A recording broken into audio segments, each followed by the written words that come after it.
So today I've decided to open up with the world and explain why I chose to leave the church. And before I go any further with this, I just want to ask everybody to not feel sorry for me, regardless of what I choose to share. In fact, the last couple of years for me have pretty much been the happiest of my life. I feel so much, there's such less of a burden on me right now. I feel like for the first time in my life, I'm very free to explore what I want to explore. And for right now, just being without religion is pretty much the best thing for me. So to start off this story of, basically where I had come from, is that when I was in high school, I was a very good kid. I didn't mess around with alcohol or drugs. I mean, my first, pot experience didn't even come until I was in college. And I mean, I maybe smoked like one cigarette in high school, and that was probably, some party because of peer pressure. But other than that, I was a very good kid, and, I also went to Christian school. I was very involved in my youth group. I was, pretty much considered to be the ultimate moral character within my school, also with a few other students. In fact, one of the things that people would often do is like make lists of like who the most Christian kid in the Christian school was. Because in these types of environments, people sometimes end up going to these schools because they struggled in public school or like they got into some big fight in, public school. So for me, I mean, I went to, Christian school from my sophomore year of high school up until when I graduated. And the reason I was able to stay there was because somebody had stepped up and paid my tuition off. And this is something that throughout my deconversion of, not going to church anymore that I feel very guilty about. But I've also have come to accept it because I think the best example of that would be when you're a parent and you buy, let's say, a toy for a child. After a couple of years, they're going to grow out of it. So that's just like the mindset that I've been trying to instill into myself.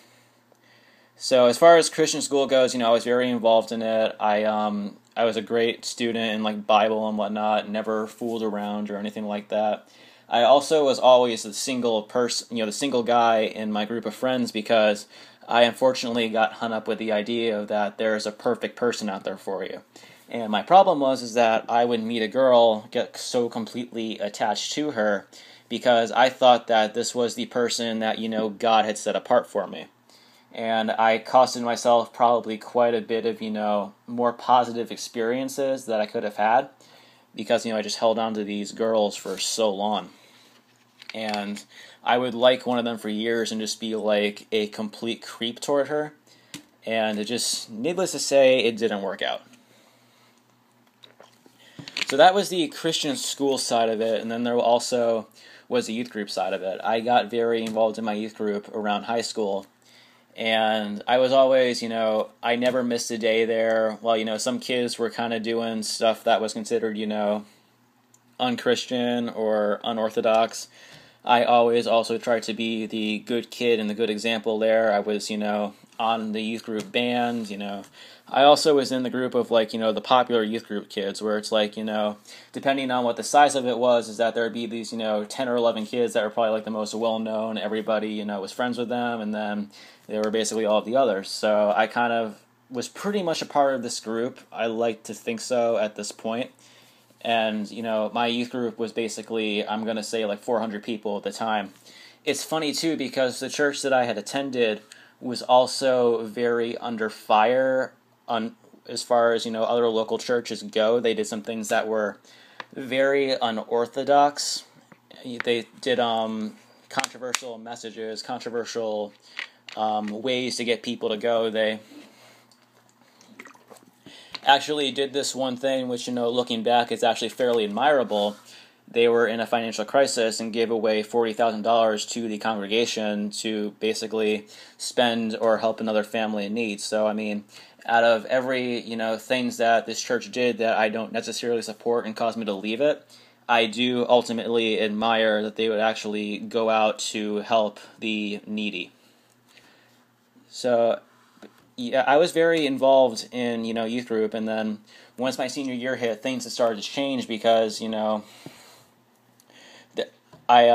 people were basically starting to realize that, I'm going to college, I'm not going to see people, so I started to, kind of had my first sense that I'm probably not going to be here forever, because people, relationships started to drift apart. There were people who just, weren't talking to each other as much, and my plan was to stay local at that point and also still be involved. So as far as the youth group goes, I also was in the youth group band, and I had some problems, you could say, with one of the head, youth pastors, and basically we didn't really see eye to eye on things. So one day I had actually met somebody who I went and started, of course, a Christian band with. I went to this youth leader and I said, look, I can't do this anymore, and, he was fairly upset with me. He said, maybe you should pray about it, think about it just a little bit more before you make your decision. And so I did, and I still, left the youth group band. And at that point, I really stopped going because, I was going to college, I'd stopped going to youth group, I was going to church maybe about twice a month, I want to say, at the top, and was in this band with this new kid. And I thought that this band was pretty much going to be my saving grace, because it was pretty much my chance to show the youth group, it's like, haha, look what I did. And it didn't work that way. The person who I started this band with was just very manipulative, and I think almost in some ways worse than the pastor who I had worked with in youth group. And, it pains me to say this, it was a very negative experience for me. I don't keep in touch with pretty much anybody who I used to be friends with, like, let's say 5 years ago. A completely different group of friends at this point who I'm just much happier with. And so the band, of course, continued on. We had other musicians join us eventually, and then there were some conflicts in that. We ended up breaking up probably several months after we had started it, because I couldn't do it anymore. In fact, there was one circumstance where I had actually decided, let's see if I could leave the band. This was around August, not the youth group band, but the other bands that I was in. And I called this person, the person who was a leader, and who was, one of my good friends at the time, and said, look, I just don't want to do this anymore. So, of course, he's hysterically crying now, and I decided, you know what, I'll give this another chance, because I don't really have too much going on.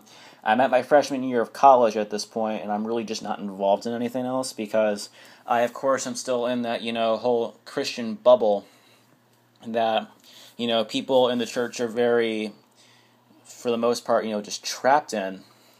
So that right there also is a difficult decision for me, because we're both having our, it's funny because, while we're also having our inner struggles within this Christian band that I was in, we are also very against some of the things at the church we both were attending at the time we're doing, which being, this was the church that I had the, falling outs with the youth pastor and all that stuff. So let's fast forward now to about maybe a month later.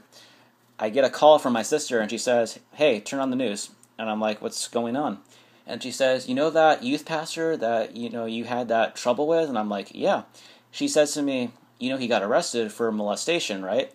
And at this point, I just utterly cannot believe what I'm seeing, because this guy, it turns out that he actually had an ongoing sexual relationship with a girl who was like maybe 15 at the time for about 5 months. So he's gone at this point, and people are telling me, well, maybe you should try to get back into it. And I'm just like, it's going to be the same exact result that happened beforehand is going to happen now. I mean, I almost believe that, these people just did not want me there. So the Christian band that I was in, we're experiencing our turmoil. The only thing that's going on is that we're not writing songs. We have maybe like 2 songs that are written. It's funny because I actually brought in a song to have for an idea. This was maybe about 5 years ago, so I wasn't into the music that I am now. And this the person who I was working with at the time, who was, the so-called leader of the band, just completely tore it up in front of me. And at that point, I knew to myself, I'm so much more talented than everything that I'm going through right now. And, I should be making my own music. So that was like the very first thing that told me that, one day I'm going to be going off and doing something completely different on my own. I'll pick this back up in part 2.